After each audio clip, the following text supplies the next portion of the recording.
สบายดีอยากรู้ว่ามีชื่อจังไดเนาะสีแพงอยู่จักปีแล้ว26 ปีคือทางสาวแพงเนี่ยก็เป็นโสดมา6-7 ปีเนาะแม่นแบบบ่คิดอยากหาสามีใหม่เนี่ยบ่คันว่าสิเอาก็ได้อยู่ดอกแต่ย่านเพิ่นบ่ฮักลูกบ่แพงลูกเฮาหั่นน่ะมันยังน้อยเด้อนะลูกนะถ้าว่ามีคนที่แบบว่าหับจะได้หับลูกจะได้แต่อยากมาสร้างครอบครัวนำเจ้านี่เจ้าก็พร้อมที่จะเอาบ่แม่นคันว่าเขาฮักแพงลูกเขาปกติยังเฮานะปกติทุกปกติยากเขาก็เอาได้เนาะ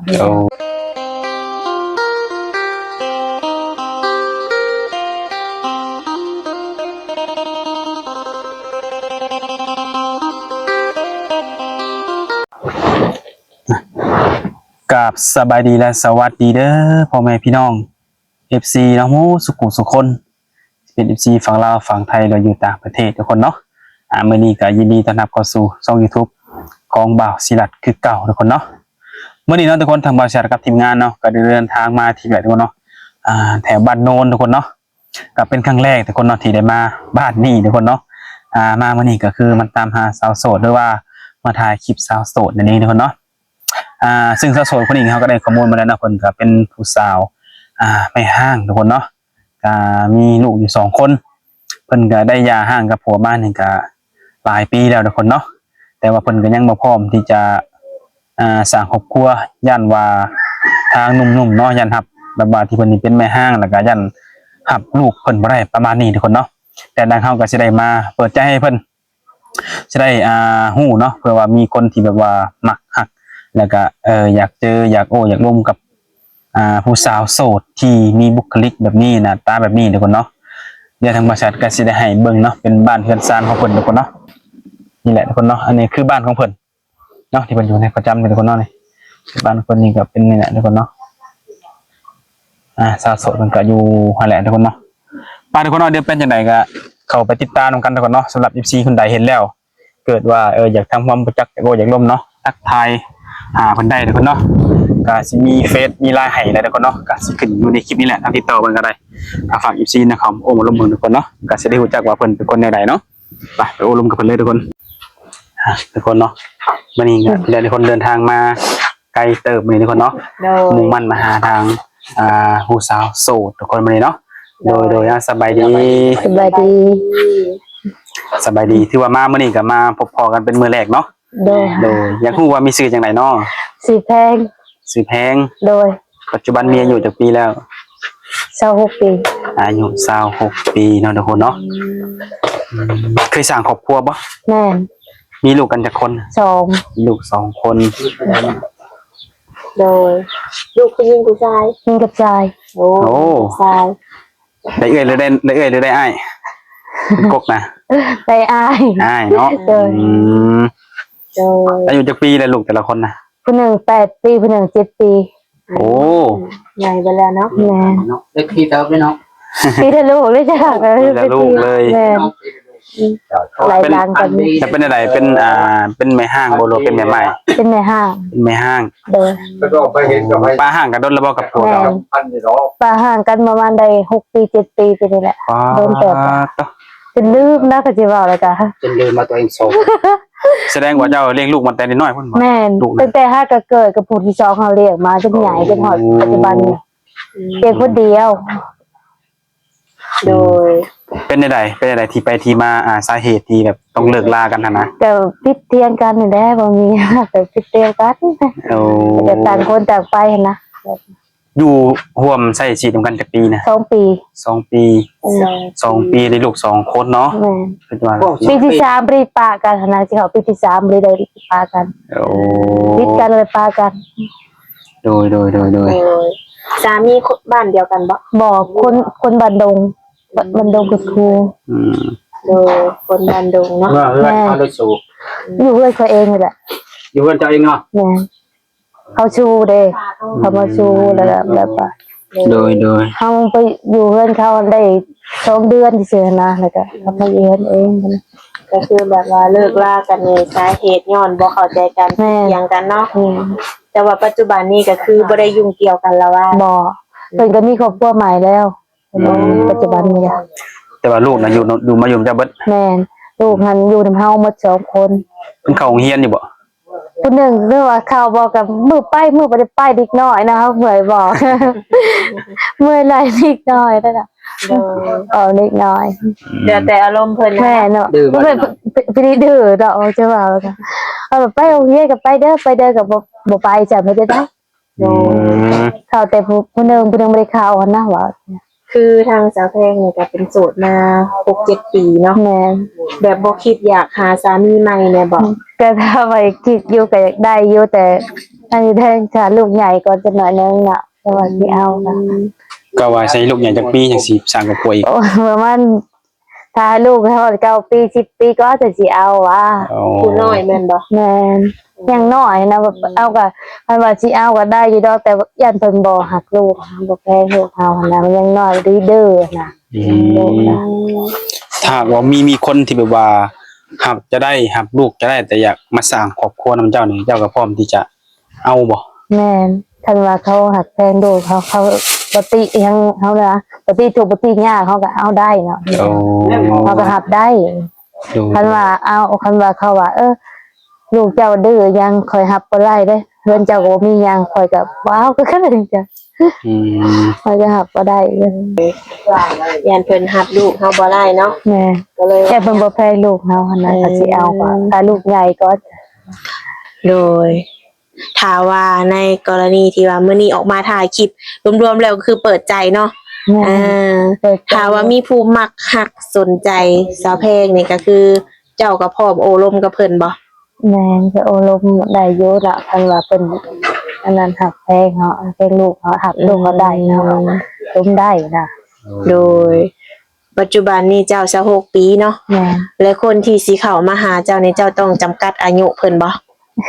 อายุ34ที่บ่ฮักได้50แล้วว่าเฮาก็พอลมได้ 40 30 40 ลง 50 มานะ โดย50ลงมาเฮาฮักได้อยู่ โดยถือว่าโอลมได้เนาะ โดย เพิ่นเป็นพ่อห้างพ่อหมายลูกติดก็ได้บ่ ได้บ่เป็นหยัง เอ่อ ก็ดีกันเนาะถ้าว่าเคยมีประสบการณ์กันเนาะ แม่ สิได้เข้าใจเนาะว่าการมีลูกมันเป็นจังไดเนาะ แม่ โดย คันว่าสิพบกับเราวัยรุ่นก็มีอยู่เนาะแต่เฮาบ่พบมันนะ โดย พอมาแล้วแบบว่าจัง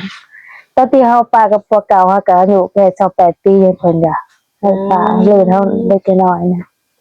อายุก็ไล่เลี่ยกันว่าไงกัน แม่ เนาะ ได้เรียนกันแล้วมัน โดยรอบนี้ก็เลยว่าอยากเอาอายุหลายเนาะ แม่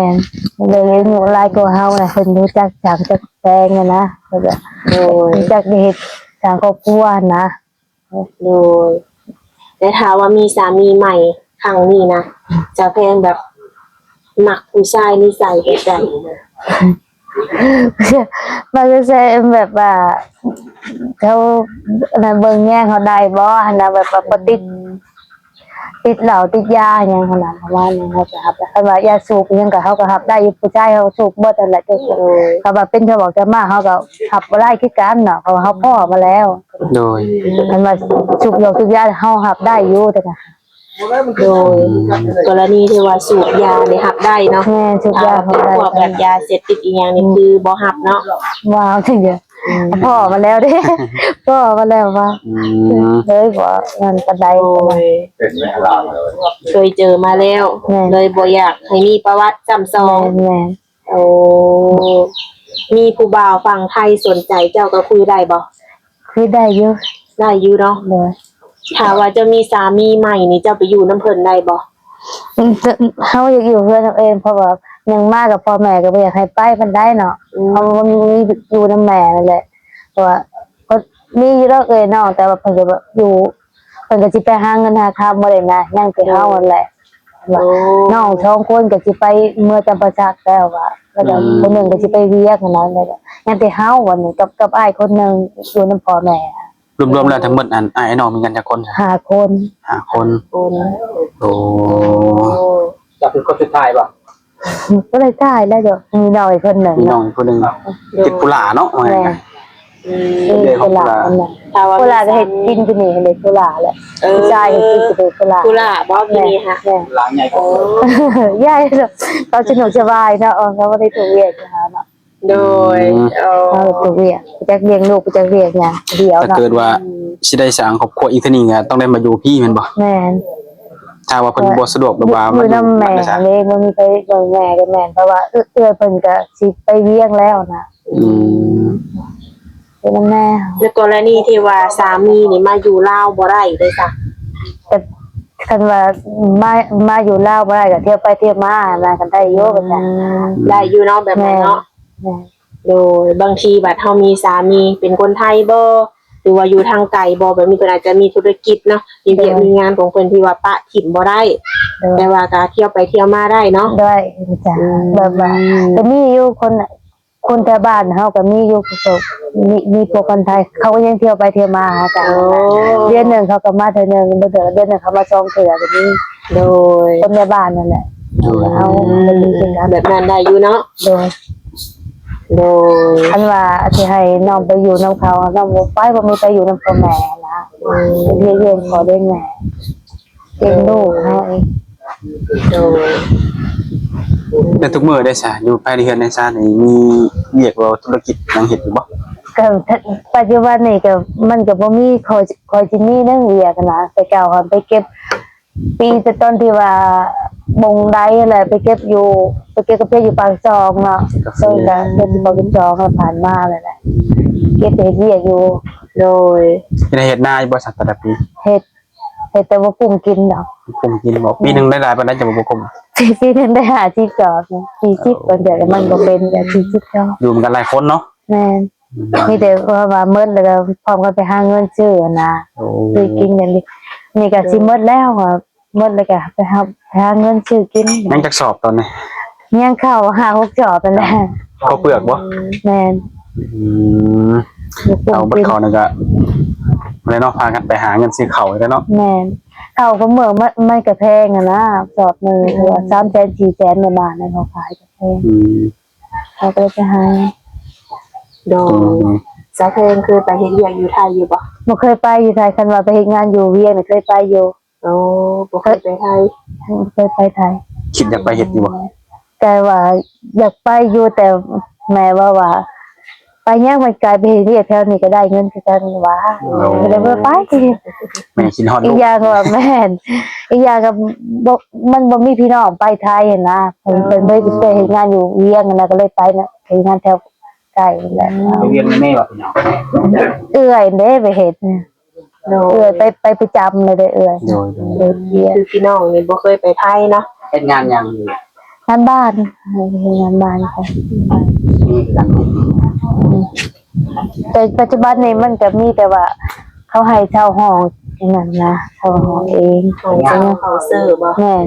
งานบ้านไปเข้าห้องเด็ก เอาแบบว่ามาเฮ็ดในบริษัทเด้บริษัทเขาให้เช่าห้องเลยเช่าห้องซื้อกินเอง อืม เดือนหนึ่ง3 ล้านห้า โอ้เดือน3.5 ล้าน นี่ คิดเองอีกเขา บ่ปกู้ผมนะก็ยังบ่ปกู้ เนาะสิ้นเดือนสิ้นเงินบ่ แม่น ก็แพงเนาะ แม่น แพงเด้อของกินอยู่หมดนี่ แม่ก็เลยจิบเจ้าเพิ่นไป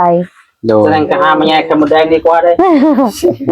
แย่อยู่แล้วแต่ว่าแดงแต่มื้อนั้นก็อายไปแย่ก็ได้50 60บาท อืมยังไงบ่ได้มาขาย แม่ วันนี้ก็ไม่ได้ไป เฮาบ่ได้ไปเนาะมีแต่อายได้ไป เราเป็นยี่ห้อแย่กันเลย โอ้ยเปิดเป็นนั่นแหละว่าก็บ่เป็น เฮ็ดกับข้าวกับน้ำแล้วอยู่แนวกินนี่ได้เบิดบ่ ได้อยู่ เออโดยก็ถือว่าบ่มีปัญหาหยังในส่วนนี้เนาะแต่ถามว่ามีผู้บ่าวสนใจมีทางติดต่อให้เพิ่นบ่ ฮะมีอยู่ใส่โทรศัพท์อยู่ มีเฟซมีไลน์บ่ แม่มีอยู่ มีทางติดต่อให้เนาะ โดย คือแบบสาวแพงนี่ก็แบบมักไปดิ่นไปเที่ยวอยู่บ่ บอกบ่มักไปตัวนี้ ทำไม เจ้าเบียร์บ่ได้กิน บ่ได้กินเลยบ่ เราเบียร์บ่กินบ่มักไปดิ่นไปเที่ยว อยู่แต่เฮือน แม่น โอ้หายากเลย ขนาดอยู่ในบ้านนี่เขายังว่าไปเฮ็ดหน้าโดนไปซ้ายเขาอยู่ได้เรื่องแล้วเฮาบ่มักไปปานใดได้บ่ค่อยได้ไปเขานอกจากว่ามีงานดอกเงินดองเขาบอกก็ไปอยู่น่ะคันว่าเขามาบอกอันนั้นก็ไป โดย โดยถ้าว่าผู้บ่าวเขามาจีบแต่ว่าเพิ่นกินเหล้ากินเบียร์นี้ได้บ่ ก็ได้อยู่เนาะแต่เพิ่นจะแบบว่าเขาให้กินหมดแหละ บ่มากับชายก็เลือกบ่ได้แบบนั้นเขาก็กินนะแต่สำหรับเฮาเนี่ยเฮาบ่ได้กิน โอ้ เพิ่นไปกินแต่เรื่องเพิ่นเนาะ แม่นเพิ่นกินเรื่องของเพิ่นเนาะเฮาเบิ่งซื่อๆเพิ่นกินก็กินเนาะแต่เฮาเองบ่ได้มักเล่นบ่ได้มักเที่ยวบ่ได้มักกินเหล้ากินเบียร์บ่ได้กินบ่ตอบแบบตรงๆแบบบ่ได้กินตั้งแต่เป็นสาวนะเหล้าเบียร์บ่ได้กินเลย โอ้สมัยข้าวยังสาวก็บ่ได้กิน บ่ โอ้โดย เต้นแบบว่าเขาเต้นแล้วบอกเราวงเขาบ่ให้ไกลเลยแต่เดียวไปไกลเลยก็แท้แต่เดียวบ่เคยไปเขาเต้นเสือได้ ได้เลย เลยบ่เคยไป บ่มักบ่ แม่บ่มักเล่นแล้วแต่ว่าคือแบบมีอยู่หมู่ชวนว่าว่าไปเฮาไปกินเมียงกระตอบให้ไกลเด้อแต่ มันกินกระท่อมเหรอ พอจะบ่ได้โคนหมด แล้วบ่คนในบ้านเลยเขากินหมดใด ในบ้านวัยรุ่นกูบ่ได้กินหมดทุกคนเลยในบ้านนี่ ไม้แห้งนั่นเลยเนาะกระท่อมนี่ แม่กินหมดทุกคนเลยวัยรุ่นกูบ่นี่ เนาะ เห็น โดย เพิ่นเว้าในบ้านนี่แต่เฮาแหละบ่ได้กินปัจจุบันไปดีแล้วแหละ ปลอดภัยหมด นี่แหละ หา ดี ยากว่าแบบนี้ มัน เนาะ ก็ดีต่อสุขภาพเราเองแหละเนาะ โด เฮาย บ่ได้กินเนาะ คือสิถึกใจหนุ่มๆเพิ่นอยู่ดอกเนาะบ่มักบิ่นบ่มักเที่ยวบ่กินเหล้าบ่กินเบียร์ บ่มาก เป็นแม่บ้านเป็นแม่บ้านแม่เรือนเนาะ แม่ โอ้หายากแฮงอะ ก็ ดี ผู้ ทุกค บาน ง เลย คนเขาบ่จักว่าว่าเลี้ยงลูกผู้เดียวก็สิมาเลี้ยงเก่งอยู่เนาะว่าลูกจนใหญ่จนโตจนเฒ่าจน7-8ปีบ่เอาก็เลี้ยงด้วยเงินเฮาเลยไปหาเนาะไปหาก็เที่ยวไปเที่ยวมาจับลูกที่ฮอดลูกแล้วก็มา คือไปเฮ็ดไปเก็บกาแฟอยู่ปากซองก็ได้2เดือนน่ะได้เงิน7-8 ล้านนั่นแหละก็พอได้ซื้อข้าวซื้อน้ำเลี้ยงลูกนั่นแหละ ชงเดือน7-8 ล้านโอ้ถือว่าหลายๆได้นี่เนาะ จิบเมาบ่ ว่าบ่ได้เก็บเป็นรายวันนั่นแหละ รายวันบ่ วันเท่าไหร่ มันสิว่าติดเป็นโลนะแต่ว่าเก็บเป็นโลจ้ะแม่น แปลว่าเขาสมมุติว่าเท่าไหร่ ได้ไล่ก็ได้ไล่นะ มันก็สิตายแค่แบบเมาแหละเนาะ แม่น อาจจะได้หลายครั้งก็เก็บพันมื้อพันเว้นเนาะคนก็เนาะ แม่น โลนึง 3,500นะคะ โลหนึ่ง 3,500โอ้เนาะเออ หลายชุดที่เก็บมาเนี่ยได้จากโล ได้ประมาณบางมื้อก็ได้80 90นะบางมื้อก็ โอ้ 8-10 โลนี้ โดย โอ้ ได้อยู่ มื้อนึง2ชอบเด้2ชอบมันเดือนก็ชอบไป2ชอบ บ่ทันบ่ลอยหรอก บางมื้อก็ฮอดบางมื้อก็บ่ฮอดนะ แต่บางมื้อมันบ่ แม่นแต่เฮาเมื่อยเฮาก็บ่ฮอดถ้าเมื่อยก็ได้ บ่ได้มีแห้งบึ้งปังก็ฮอดเนาะ แม่เนอะเองผู้เดียวเลยเนาะเอาผู้เดียวเขาเด้ เลยถ้าว่า2คนสิได้หลายอยู่ แม่ เนาะ คือ2คนน่ะเอาก็ได้แล้วมื้อนึงล้านไปแล้ว2คนมื้อล้านคือน้องเฮา2คนกับแฟนเพิ่นก็มื้อล้านไปแล้ว ได้ดีเนาะ โอ้ยคือยังบ่มีนั่นแหละยังว่าหาอยู่เด้ มันหาเลยเนาะ ได้กันแล้วครับทิม โอ้ย หาผู้บ่าว มันยังบ่ฮอดมื้อมันเด้จ้ะยังบ่ฮอดมื้อมันสิได้ แม่นได้เนาะ ฮอดมื้อได้มันได้เองเนาะ แม่นแหละ อยากหาอยู่เนาะ แบบผู้บ่าวแถวบ้านแบบนี้นะบ่ได้ถูกใจเจ้าบ่ บ่เคยเลิฟเลยว่าตรงๆบ่เคยเลิฟผู้บ่าวบ่ได้จักเทื่ออะไรเด้บ่เคยจีบผู้บ่าวบ่ได้จักเทื่อ เขาบ่เคยมาหาเจ้าหรือเจ้าบ่ได้จีบ ค่อยได้บ่จีบเองบ่ไปค่อยบ่ เขามาหาอยู่บ่ เขากับมาเจียคนแต่ค่อยบ่มักเนาะค่อยก็บ่ลง แม่แล้วเนาะเอาบ่มัก เนาะ มาเดียวไงบ่ แม่นบ่มักคนบ้านเดียวสิมาเฮ็ดคนบ้านเดียวเนาะเฮ็ดหน้ากันทุกมื้อที่มา เป็นกับตนาจนใหญ่เด้ แม่น ได้คนมา ก็มีได้คนในบ้านก็เขาก็มักเขาว่าสิเอาบ่กับข่อยพุ่นอันนั้นทับได้บ่หยังค่อยบ่เอาหัวกับคนบ้านเดียว โดย ใจให้บ่มักเนาะ แม่น ก็สิรอสิด้วยให้ได้ก็แล้วแต่แล้วเนาะนะครับบ่มักเด้ แม่น แม่นแต่ว่าบ้านนอกจากบ้านเฮากลายคำว่าเขตบ้านอื่นเลยเอาที่ได้เขาบ่เขตหนากันเด้เนาะแต่มันนอกบ้านนี่นะ คือแบบผู้บ่าวในบ้านนะฮู้จักนิสัยใจคอเพิ่น เห็นมันแล้วว่าไปจังใดจังไดก็เห็นมันเลยเด้ที่อ้าไปคนในบ้านถามว่าบ่มีไฟปลอดภัยกินหมดแต่ประเภทยากินหมด ตามที่เห็นมาเนาะ แม่นแต่ที่เห็นมาบ่เคยบ่มีไฟปลอดภัยบ่คนนะ อืม ร้านนั่นแหละบ่นี่ค่ะลูกเอ้ย มัตนาว่าโดย แม่ ทุกคน ลูกผู้ชาย เนาะ ผู้หญิงชอบ มา บ่ วัน ไป นี้ เอา ก็มา หน้า เปิดใจเพิ่นก็อยากสร้างครอบครัวแหละแต่ย่านแต่หับเพิ่นบ่ได้เพิ่นมีลูกอยู่2คนเนาะลูกก็6 7 ปี 8 ปีเนาะ แม่ ถ้าว่าผู้ใดคิดว่าหับได้เพิ่นก็พร้อมที่จะเปิดใจ 7 ปีกับ8 ปียิงกับชายเลย นั่นแหละมีแต่ว่าฝากน้ำนมไว้ในทุกคนเนาะเกิดว่าสนใจอยากโอ้อยากล้มเนาะอยากทำความรู้จักกันทักทายมาได้ทุกคนเนาะคนก็มีทางติดต่อให้อยู่ว่าจะเป็นเฟซหรือว่าเป็นไลน์อะไรทุกคนเนาะหนุ่มไทยหนุ่มลาวก็จีบได้เนาะ ไล่กันเล่นเฟซกันเล่นสองทาง โดย เนาะ เดี๋ยว โดย โอเคทุกคนเนาะมื้อนี้ก็สิขอเอาสำนี้ก่อนเนาะมีแต่มื้อหน้ามื้อในพุ่นแหละถ้ามีเรื่องราวหยังเพิ่มเติมก็สิได้มาหาเพิ่นใหม่สำหรับวันนี้นะครับก็เปิดใจเพิ่นเป็นครั้งแรกทุกคนเนาะก็รุ่นต่อไปให้เพิ่นจะพบพอในครูทางใดสิได้อายุหลายปานใดเนาะโดยโอเคทุกคนมื้อนี้ก็สำนี้ก่อนทุกคนเนาะเอาไว้สบายดี สบายดี